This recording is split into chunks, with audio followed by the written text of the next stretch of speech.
Pessoal, eu vou ter de continuar nesse assunto Lula, pelo menos, né? Vou deixar o PT um pouco de lado, porque o presidente Lula deve trocar ministros antes da reunião ministerial de 21 de janeiro. Apesar das trocas que estão previstas no primeiro escalão do governo federal, o vice-presidente Geraldo Alckmin diz que as mudanças devem ser pontuais e não uma reforma ministerial mais ampla. Este ano já teve a mudança, é bom lembrar, lá na Secretaria de Comunicação. Eduardo, essas mudanças no primeiro escalão são muito comuns, né? Vira e mexe, precisa realocar aliados, pagar alguma espécie de dívida e tal. Há algum problema? Amigo, isso todo governo faz, né? É triste, lamentável, porque você não escolhe o técnico para pôr lá. Você não escolhe o cara bom para pôr lá. Você escolhe aquele que convém. Com certeza o Centrão está apertando o pescoço do Lula lá e... Com certeza, eles vão arrumar alguma coisa pro Pacheco, se não for um tribunal, vão arrumar um ministério, né, da Justiça, por exemplo, vão arrumar um negócio pro Lira lá, só se o Lira não quiser, ou o Lira vai indicar um para o ministério. São essas coisas. Porque gente, isso não é só o Lula não, tá? Com o Zema aqui também, com todo mundo. A cabeça não tá no governar esse ano. Tá em outubro do ano que vem. E aí, Marcelo? É normal, Edu, eu concordo que isso todo governo acontece, só que eu acho que agora a gente vai olhar com uma lupa para essas mudanças que o Lula vai fazer. Porque ontem o Lula chamou o Temer e o MDB de golpistas. Né? Ele passou em frente à foto da galeria dos ex-presidentes e chamou o Temer de, né, chegou ao poder graças a um golpe na ex-presidente Dilma. E não dá para então, nessa reforma ministerial, ele ir lá e dar mais ministérios para o MDB. Né? Quer dizer, esse tipo de incoerência que eu estava falando mais cedo, esse tipo de coisa começa a pegar muito mal pro eleitor e para quem acompanha a política brasileira, né? Que antigamente isso era descartado. Então o Lula, ele vai precisar conseguir rearranjar, né, o ministério dele, porque tiveram mudanças muito grandes no Congresso, né? Agora, quem está chegando na Câmara, apesar de ser aliado do Lira, é um grupo diferente.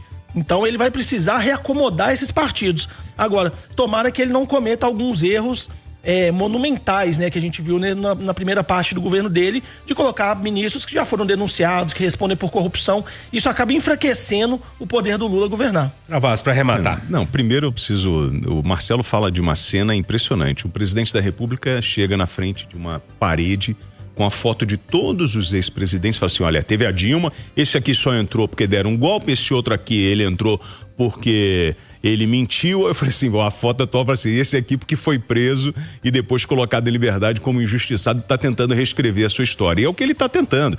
A mudança, ela é normal, ainda mais quando você tem essa desaprovação do governo e a situação que o país está. Ele vai tentar mexer e eu não tenho dúvidas que ele vai encaixar algumas peças, como o Eduardo falou, para atender aos interesses de 2026. Ô, William, essa fala do Lula ontem, penso no meio político, né, o que está se falando muito é que foi uma forma dele mudar o foco. Aquela fala dele sobre a amante, né, que o homem é apaixonado mais pela amante do que pela mulher, pegou muito mal, né? Com, né, com uma ala do governo mais voltado para as mulheres. Sai governo, entra governo, a gente tem que... E aí nos bastidores falaram que o presidente já calculou um pouco essa polêmica com o golpe do Temer, né, brigando com o MDB, para desviar o foco daquela fala que tinha pegado mal no dia 8. A propósito, Júlio, não adianta você trocar só as moscas, entendeu? Quer dizer, o Lula realmente está mal com a opinião pública, aí trocou o ministro porque ele acha que a Secretaria de Comunicação estava fraca. Tirou o Paulo lá, que, por exemplo, nunca cheguei perto dele, tá? Tô cometendo até uma injustiça, porque eu nunca cheguei perto dele. Mas tem uma cara de arrogante que cara, não tem? Ele deve ser um petista diferente. E ele é todo lorde. Mas se tirou aquele cidadão e botou o barqueteiro lá. Mas aí, o cara estreia num dia. No dia, o Lula fala que o homem gosta mais da amante que da mulher. No outro dia, ontem, o Lula sapecou, porque uma vez só a gente perdoa, eu também erro, e a minha profissão não permite isso, mas eu erro, todos nós erramos. Mas ontem sapecou 3 vezes seguidas, assim, cidadãos, né?